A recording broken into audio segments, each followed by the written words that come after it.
Bismillahirrahmanirrahim. Assalamualaikum warahmatullahi wabarakatuh. Saya Nurul Hidayah dari Prodi Administrasi Kesehatan. Di sini saya akan mengulas dan menjelaskan kembali tentang materi-materi apa saja yang telah dipelajari pada mata kuliah aplikasi komputer. Nah, pada kesempatan kali ini saya akan membahas 3 pokok pembahasan. Yang pertama ada penggunaan rumus pada Excel, yang kedua pembuatan kolom di Excel, dan yang ketiga pembuatan diagram di Excel. Langsung saja kita bahas pada pembahasan pertama, yaitu penggunaan rumus pada Excel. Sebelumnya, Microsoft Excel itu sendiri merupakan perangkat lunak berupa pengolahan data berbentuk angka. Rumus dasar Excel agar seseorang dapat dengan mudah menggunakan Excel, yaitu mereka harus mengetahui bagaimana cara penggunaan rumus. Nah, untuk penggunaan rumus itu sendiri harus selalu diawali dengan tanda sama dengan. Di bawah ini ada beberapa rumus yang akan saya jelaskan bagaimana cara penggunaannya dan apa saja kegunaannya. Yang pertama adalah rumus sum. Kegunaan dari rumus sum adalah sebagai penjumlahan, pengurangan, perkalian, dan pembagian. Untuk cara penggunaannya, saya akan langsung mempraktekannya pada Microsoft Excel. Di sini saya sudah menyiapkan sebuah data. Jadi dari data-data ini yang akan saya gunakan untuk rumus Excel.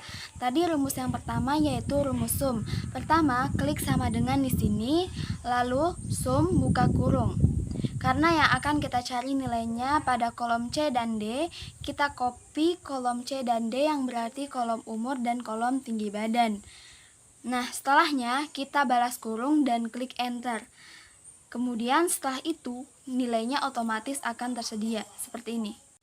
Saya ulangi sekali lagi, pada kolom E berat badan, saya akan menjumlahkan keseluruhannya. Di bawah ini kita klik sama dengan sum, buka kurung, kita copy semua nilai berat badannya, lalu balas kurung dan klik enter. Jadi hasilnya seperti ini. Oke, sekarang kita melangkah pada rumus kedua dan ketiga, yaitu rumus max dan len. Untuk rumus max, dia berfungsi untuk menghitung nilai tertinggi pada sebuah data, dan sedangkan untuk len, dia berfungsi untuk menghitung jumlah karakter. Yang dihitung itu bukan hanya jumlah angka ataupun huruf, tetapi dengan tanda spasinya, tanda titiknya, dan tanda koma, dan lain-lainnya. Untuk cara penggunaannya, kita gunakan data yang saya sudah siapkan tadi. Yang pertama, kita akan menggunakan rumus max pada kolom D, yaitu tinggi badan. Klik sama dengan max, buka kurung, dan copy semua nilai yang ada pada tinggi badan, lalu balas kurung dan klik enter. Jadi di sini nilai tertinggi dari kolom D tinggi badan yaitu 160. Baiklah, kita berpindah pada rumus len. Nah, yang akan kita hitung karakternya ini pada kolom nama Nurul Hidayah. Seperti biasa tadi, kita klik sama dengan dulu, lalu len, buka kurung, dan kita copy nama Nurul Hidayah atau copy pada kolom Nurul Hidayah ini, dan kita balas kurung, lalu klik enter. Nah, setelahnya kita bisa mengetahui bahwa jumlah karakter yang ada pada nama Nurul Hidayah yaitu ada 13. Baiklah, sekarang kita beralih pada pembahasan kedua, yaitu pembuatan tabel pada Excel. Untuk pembuatan tabel itu sendiri sebenarnya tidak terlalu sulit. Nah, pertama kita harus masuk ke Microsoft Excel. Nah, pada kolom-kolom yang belum terisi ini, kita harus mengisinya dengan sesuatu yang kita inginkan. Nah, untuk saya sendiri, saya akan mengisi nama pada kolom A, tanggal lahir pada kolom B, dan alamat pada kolom C. Selanjutnya, kita pilih data-data dan kolom yang ingin kita jadikan sebuah tabel. Lalu kita klik Borders dan pilih All Border. Nah, setelah ini, tabel yang kita inginkan telah jadi seperti ini. Sekarang kita masuk kepada pembahasan terakhir, yaitu pembuatan diagram. Langkah pertama pembuatan diagram itu, kita harus menyiapkan sebuah datanya.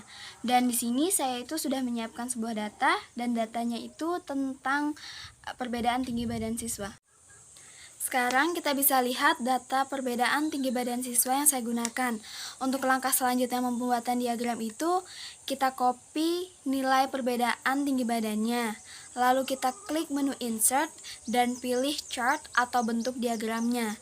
Dan untuk saya sendiri, saya akan menggunakan bentuk diagram pie. Nah, sekarang bentuk diagramnya udah jadi. Selanjutnya saya ingin menghilangkan background dari diagram ini. Dan untuk menghilangkannya yaitu kita klik kanan dan kita pilih format background dan pilih no fill, lalu klik close. Seperti yang kita lihat sekarang backgroundnya itu sudah tidak ada atau transparan, sehingga sesuatu yang ada di belakang background diagram ini terlihat. Yang terakhir nih, saya akan menambahkan nilai-nilai pada diagramnya agar kita bisa mengetahui perbedaannya. Nah, kita klik pada diagramnya, klik kanan ya. Kita pilih Add Data Labels. Sekarang kita bisa lihat nilai-nilai yang sudah tertera pada diagramnya. Dengan berakhirnya materi yang akan saya jelaskan, berarti berakhir pula penjelasan yang akan saya berikan. Mohon maaf apabila ada salah-salah kata dalam penjelasan yang saya berikan. Saya akhiri dengan ucapan terima kasih. Wassalamualaikum warahmatullahi wabarakatuh.